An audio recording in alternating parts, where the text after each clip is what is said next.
Oi, gente, vem falar com a tua futura Nutri. Hoje eu vim conversar com vocês sobre saciação e saciedade. Por quê?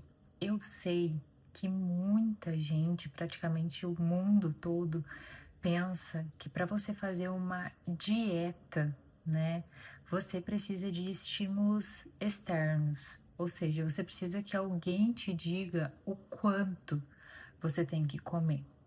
E na nutrição bacharelado, né, na graduação em nutrição, a gente aprende que há uma quantidade de comida que você deveria comer por dia para emagrecer ou se manter magro.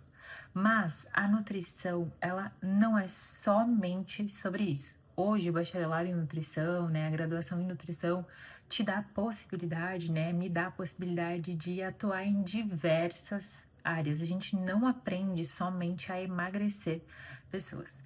Mas uma coisa muito importante que eu aprendi na pós-graduação essa semana foi a respeito da saciação e da saciedade, ou seja, ensinar a pessoa a comer percebendo o próprio corpo dela. Por quê?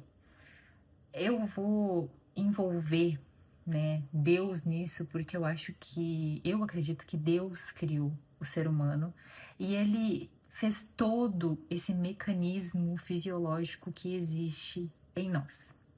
E nós temos hormônios, mecanismos que nos ajudam a perceber o nosso corpo, como ele funciona. Só que nós estamos acostumados ou nós aprendemos em algum momento que estímulos de fora deveriam reger como o nosso corpo funciona, quando na verdade o que a gente precisa é voltar a ouvir o nosso próprio corpo.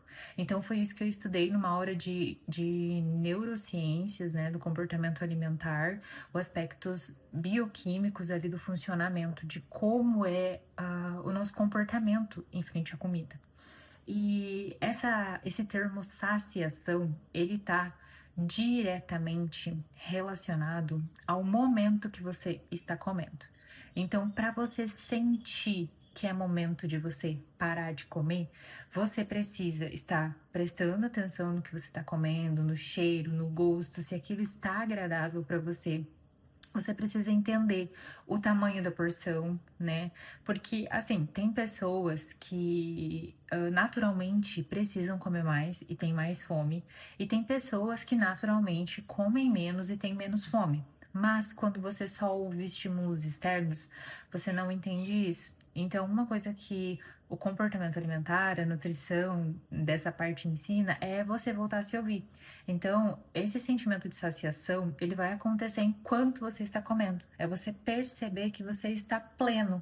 É você sentir que aquele alimento é o suficiente, né? É a experiência do momento do comer. E aí, a gente tem também a saciedade, né? A saciedade, ela vai ser um pouquinho diferente. Ela é o tempo em que você fica sem fome, né? O tempo em que você vai se sentir satisfeito. E geralmente, quando a gente faz uma refeição mais completa, com proteínas, né, com carboidratos, com gorduras, você vai sentir que essa sensação de estar sem fome, se sentir pleno e satisfeito, ela dura mais tempo. Então, esse tempo é o tempo de saciedade.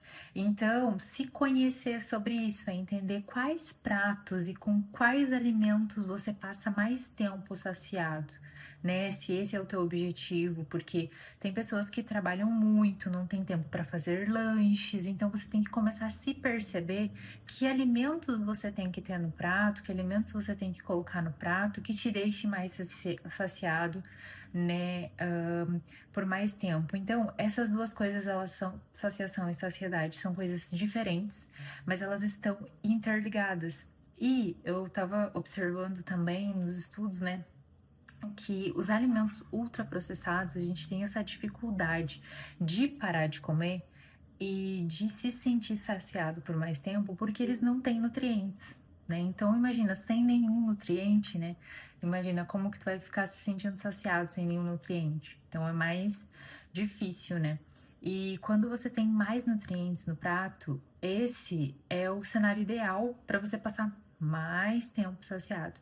Então, esse papo hoje foi para trazer para vocês um olhar assim de nem sempre você precisa de uma rigidez, tá? Porque às vezes uma pessoa de fora tá falando para ti o quanto tu tem que comer, mas tu ainda tá com fome.